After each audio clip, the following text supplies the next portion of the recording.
Nosso programa Impacto da Fé para abençoar a sua vida. E agora é o nosso momento de conversa, de diálogo teológico dentro de um tema muito importante para meditarmos na Palavra de Deus. E para isso, mais uma vez, Laudinilson vai ter a sua participação especial aqui conosco. E o nosso tema que nós vamos tratar hoje é sobre a importância das genealogias bíblicas para a nossa edificação espiritual. Não sei se você, quando esteve lendo a Escritura, se deparou com uma dessas genealogias. E muitas vezes, para muitas pessoas, ela acaba sendo fadigante. As pessoas estão lendo ali e vai mostrando as famílias, o nome das pessoas que foi gerando, pai de ciclano, família de mãe de ciclana.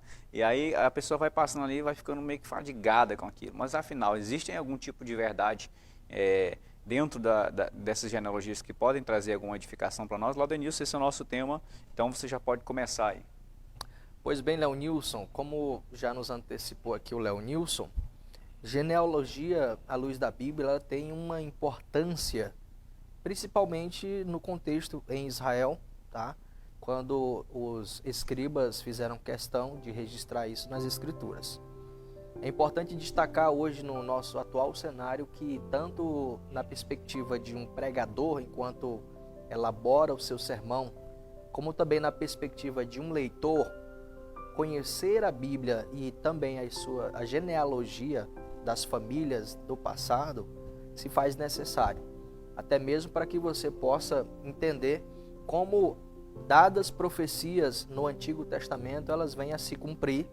E muito disso também está relacionado às genealogias, entender como as famílias eram construídas, não somente na perspectiva de uma identidade construída, tá, a partir da genealogia, como também a importância, a influência de alguns nomes dentro da genealogia que também eram necessários para a sociedade naquela época, Leonilson. Ótimo. Então, Laudenilson, quais são aí de fato os princípios ou as verdades que nós podemos encontrar nessas genealogias que podem trazer edificação para nós? Vamos lá. Quando nós olhamos, por exemplo, para as genealogias iniciais, que vão estar ali geralmente nos livros de crônicas, tá? A gente vai perceber uma sequência de nomes, de famílias, que para o dado tempo, tá, eram necessárias para conhecimento da sociedade. Era muito comum que pessoas, que famílias, tá, que comunidades vivessem no seu dia a dia percorrendo pelas cidades, pelos desertos, muitas vezes à procura de um local para se estabilizar, e nisto acabavam encontrando outros grupos de pessoas então desconhecidas. E uma das formas de conhecer aquelas pessoas, aquelas famílias, aquele grupo, tá, e saber se eles eram realmente pessoas de bem ou não, se eram amigas ou inimigas, era conhecendo a ascendência daquelas pessoas. Geralmente a do líder que estava à frente daquelas pessoas e que se identificava como filho de A, que era filho de B e que era filho de C. Essa, na época, era um dos princípios estabelecidos para também identificar as pessoas e grupos de pessoas. Para qual família aquelas pessoas pertenciam, de qual família elas se originaram. Então, veja-se que hoje, diferente do tempo atual, parece nos importar muito a nossa descendência, construir as pessoas, formar famílias e construir famílias e dada a circunstância, gerar filhos. E naquele tempo tinha-se uma atenção muito focada na ascendência, de onde vimos a nossa natureza genealógica, de onde a gente, na verdade, foi formado, quais são os nossos pais. E isso também trazia uma ideia de influência, de status. E você vai perceber que no meio de uma genealogia existem muitos nomes que você vai ver desconhecidos, que não há nenhuma outra parte da Bíblia, nenhuma citação ou referência. Outros, diferente desses, você já vai ver com mais evidência, mais destaque. E geralmente você vai ver que os nomes principais vão estar no início e no fim da genealogia. É quando eu quero fazer, por exemplo, uma correlação de como se originou um grupo especial na Bíblia, um grupo especial no contexto social e cultural, e onde até chegou. Se a gente for observar isso, por exemplo, olhando a genealogia de Jesus Cristo lá em Mateus capítulo 1.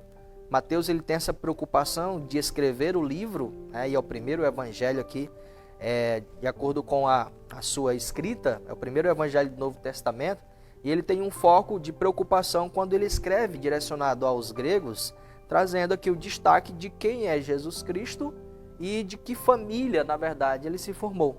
E aí a gente faz um adendo aqui de uma ligação de Jesus Cristo ser filho da descendência de Abraão na linhagem de Davi. E aí você vai ver e ler esses nomes, e por sinal você vai observar que no primeiro capítulo, no meio da genealogia, Leonilson, alguns nomes que você até mesmo não tenha identificado ao ler o Antigo Testamento, ou não tenha dado uma devida atenção, e você vai observar aqui. Então o primeiro nome vai de fato mencionar Davi, Abraão, até chegar então em Jesus Cristo, como sendo aí o Messias prometido a Israel, e narra-se, portanto, a história do seu nascimento. Ótimo. Um ponto interessante que nós podemos observar, Laudenilson, de quem era feito essas genealogias, que inclusive chegaram até Jesus. Nós podemos ver que a genealogia de Jesus, a linha da tradição familiar dele, era feita de pessoas falhas, pessoas que tinham erros, pessoas que tinham limitações, pessoas que tinham suas imperfeições. E elas estão lá dentro da genealogia, dentro da linha familiar de Jesus. Um ponto importante é que você encontra dentro dessa linha familiar Davi, um homem que foi considerado o segundo coração de Deus, mas que também teve suas imperfeições e pecados.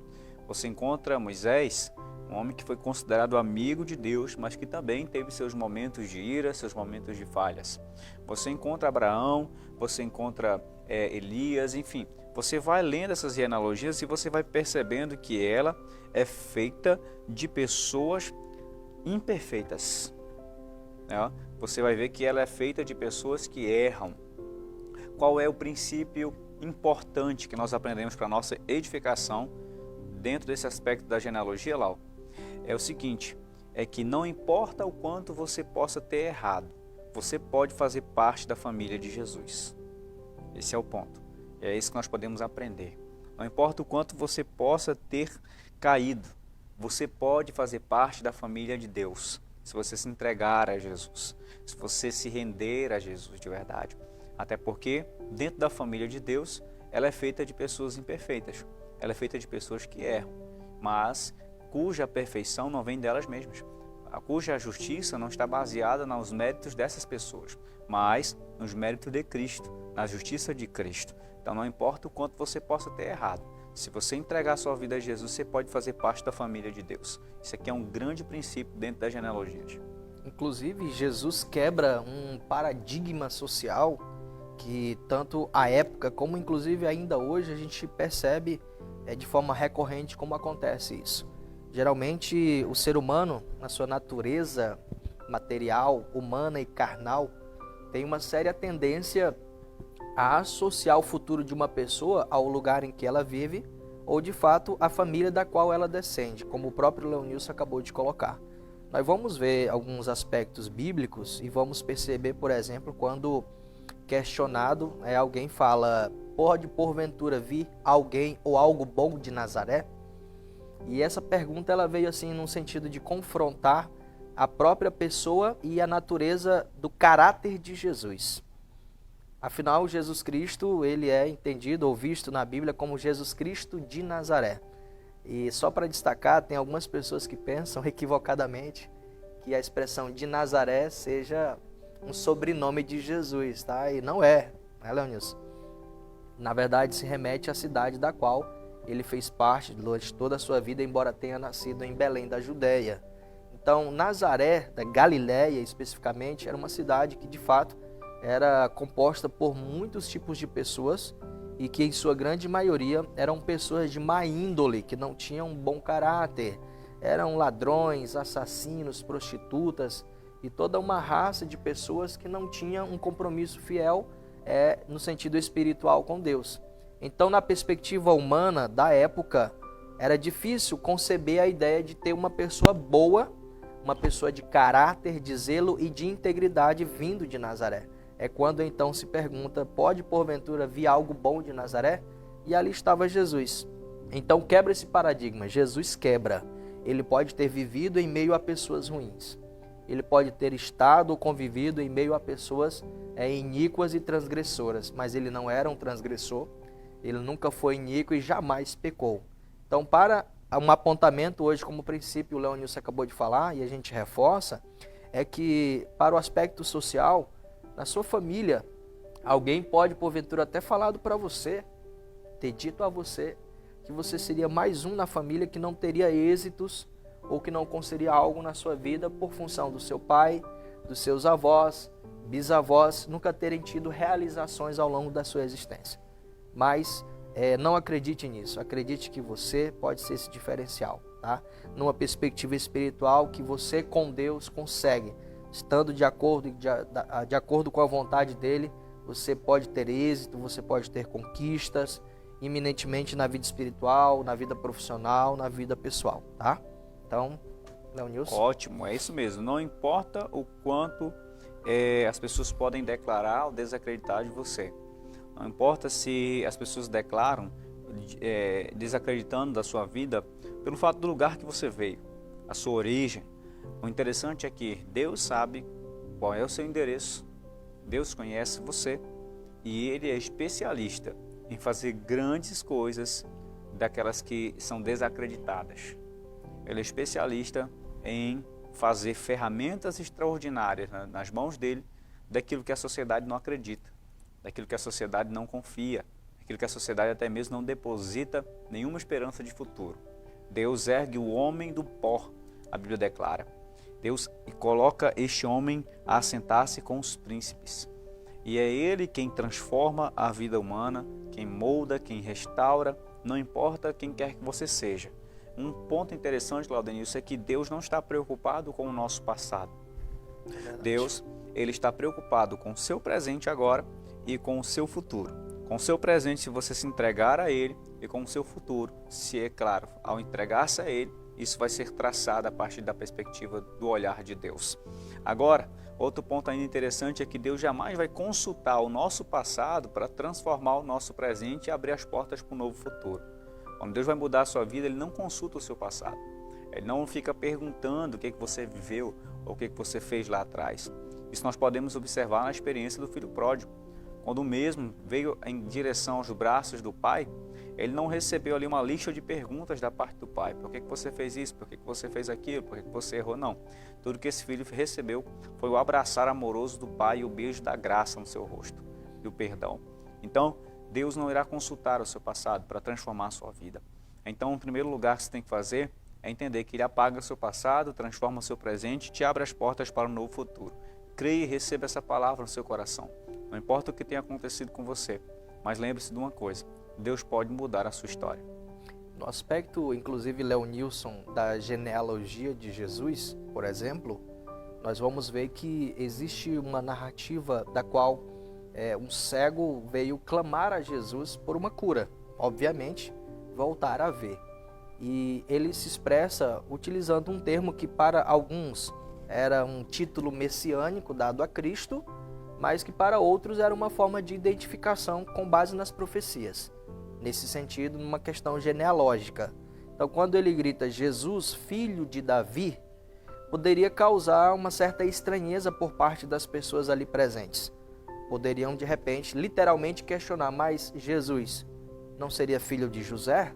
Se nós formos observar numa visão mais direta, não seria filho de José, o carpinteiro, que acompanhou a sua criação, embora não seja um pai biológico, José foi um pai que acompanhou toda a criação de Jesus, ao receber a mensagem do anjo de que Maria, de fato, conceberia através do Espírito Santo. Então, quando ele fala exatamente Jesus, filho de Davi, ele está remetendo aqui a ideia, por exemplo, da genealogia e confirmando, por sinal, fisicamente que Jesus era dentro das profecias na genealogia do Antigo Testamento da linhagem de Davi e, portanto, se confirmava ali que ele era de fato o Messias prometido a Israel, tá? Então, genealogia, embora, como o Leonilson nos antecipou, seja partes da Bíblia que descrevam, ou melhor, citem nomes, famílias e uma árvore genealógica, às vezes você não quer dar a devida importância, mas é importante ler para entender como se construía essa formação, essa sucessão, essas descendências, até você poder extrair dentro de um sermão a importância disso e como isso pode ser aplicável para as nossas vidas. Hoje, no aspecto social, a gente, por exemplo, usa a nossa identidade e quando muitas vezes não temos um reconhecimento social por falta de uma influência ou notoriedade, a gente tem o hábito de dizer, olha, sou filho de fulano de tal, e que é filho de fulano de tal. Embora a gente não dê uma devida atenção no aspecto social hoje, em sociedade, a respeito disso, mas a gente usa, volta e meia, expressões como essa, que aí vão caracterizar e a pessoa de fato vai identificar, conheço. Né? Eu, por exemplo, por experiência, já usei o meu nome, né, para me apresentar, obviamente, e Leonilson, alguém não conseguiu me identificar. E quando eu disse, olha, o meu pai se chama Antônio Laudi, a pessoa, conheço, você é, então... É comum, então às vezes você vê como a importância, né, dessa construção, ascendência e descendência são necessárias para o nosso cotidiano também. Amém, glória a Deus. Então esses foram alguns comentários básicos aqui sobre a importância da genealogia para nós, como edificação espiritual, e esperamos que aqueles pontos que nós citamos aqui sobre identidade, a importância da identidade na genealogia e também o fato de entendermos que você pode fazer parte da família de Cristo, não importa o quanto você tenha errado, e que Deus conhece a sua origem, Deus conhece a sua vida e Ele pode cumprir o propósito dele na sua vida. Esses são os pontos principais que nós tratamos aqui dentro da importância das genealogias bíblicas para a nossa edificação. Quando você então estiver lendo a Escritura, lembre-se disso, que cada pessoa que está inserida ali é um caminho para o cumprimento da vinda do Messias. Então, nós queremos agradecer aqui a todos que acompanharam o programa, enviaram suas mensagens pelo WhatsApp. Que Deus abençoe poderosamente. Laudenilson, muito obrigado mais uma vez pela sua participação. E um detalhe, nós vamos ter aí mais 2 sessões de dicas de empreendedor amanhã e depois, não é isso, Lau? É isso mesmo, já fica aqui também a dica para você que nos acompanha, tá? Que nesta quinta-feira, nessa sexta-feira, nós vamos falar dentro da perspectiva ainda das habilidades interpessoais, trazendo aí algumas habilidades essenciais, imprescindíveis e muito relevantes para a nossa vida profissional. Vem com a gente, não deixe de acompanhar o programa. Então é isso mesmo, então a gente vai agradecer a Deus aqui esse momento e, é claro, entregarmos nas mãos do Senhor o próximo programa e assim Deus possa abençoar você. Não é isso, Laudenilson? Pode terminar aí concluindo orando pelos nossos espectadores. Você que está nos acompanhando então, de onde quer que você esteja, esse é um momento de oração, nós vamos apresentar a sua vida, a sua família e que você seja abençoado e alcançado pela graça salvífica de Cristo. Senhor Deus e Pai, agradecemos a Ti por esse momento especial, qual passamos nesta programação, alcançando vidas por meio da Tua Palavra. Deus, que a bênção do Senhor venha alcançar, venha visitar vidas, famílias, casas, onde quer que as pessoas estejam nesse momento, que haja livramentos, que haja proteção, que haja, Senhor Deus, um guardar, e que o Senhor venha tocar em corações, visitando a alma e o espírito, trazendo um regozijo, um reconforto, um alívio para as almas, e que a Tua graça venha ser contínua sobre nossas vidas, para que possamos estar firmes, saudáveis, para continuarmos essa trajetória e seguirmos junto a esse propósito que é levar a Tua Palavra e trazer, meu Deus, a Ti, Senhor, vidas através do arrependimento e da confissão de Cristo. Nos abençoe, nos dê graça e abençoe cada espectador, cada internauta deste dia de hoje, em o nome do Senhor Jesus Cristo. Amém. Deus abençoe você e até o próximo programa Impacto da Festa, se Deus permitir, em nome de Jesus. Fique na paz. Tchau!